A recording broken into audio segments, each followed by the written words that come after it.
আমাদের এক সহকর্মী আসাদুজ্জামান তুহিন, উনি দুর্বৃত্তের হাতে, চাঁদাবাজির হাতে, যারা দেশ, জাতি, সমাজকে ধ্বংস করার চেষ্টায় লিপ্ত, যারা ঘৃণ সমাজের, যারা সমাজের নিম্ন শ্রেণীর বলি, যারা সমাজের কীট বলি, এরকমই কিছু মানুষের হাতে নৃশংসভাবে খুন হয়েছেন। আসাদুজ্জামান প্রকাশ্যে খুন হয়েছেন। আমরা বিভিন্ন ভিডিও যেগুলো ভাইরাল হয়েছে, আমরা ভিডিওতে দেখেছি, আমরা ওখানে জনসম্মুখে সরেজমিনে দেখেছি, ওখানে সিসি ফুটেজ সেগুলো প্রকাশ হয়েছে। তাহলে তাদের গ্রেপ্তারে এত বিলম্ব কেন? ওখানে আমরা দেখেছি এই হত্যাকাণ্ডের সাথে অনেকে জড়িত।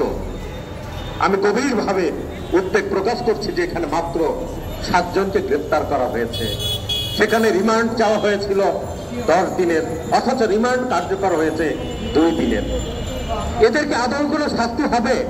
আমরা এখানে আজকে কেন আমরা আজকে এখানে আমাদের ঘাম ঝরাচ্ছি? আমাদের এক ভাই রক্ত ছড়িয়েছে ন্যায়ের পথে। আমরা বাংলাদেশের মানুষ শান্তিপ্রিয়।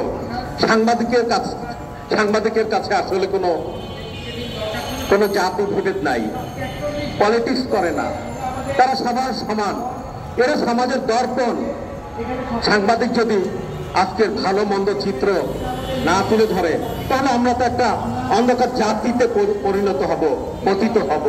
তাই আমরা চাই এই যে আসাদুজ্জামান তুহিন, এরকম যেন আমাদের কোনো ভাই আর রক্ত না ঝরায়। আমাদের পাশে, আমাদের এই ব্যানারও রয়েছে, আমাদের এইখানে জীবন রয়েছে, আমাদের রাষ্ট্র রয়েছে, এবং অনেকে, আমি নাম বললে অনেক হয়ে যাবে লিস্ট, এখানে অনেকে নির্যাতিত হয়েছে সাংবাদিক হয়ে সেই দুর্বৃত্তের হাতে। আমরা চাই না আমাদের কোনো ভাইকে হারাতে। আমি বর্তমান সরকারকে বলবো, আমরা প্রতিবাদ জানাচ্ছি, আমরা কিন্তু ভয়ঙ্কর কোনো রূপ দেখাচ্ছি না, কিন্তু আমরা রাস্তায় নামতে জানি।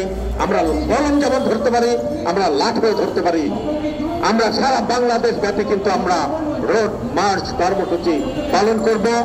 আমাদের আইন উপদেষ্টা আপনাকে আমরা বলছি, আপনি দ্রুত এই ব্যবস্থা কার্যকর করেন।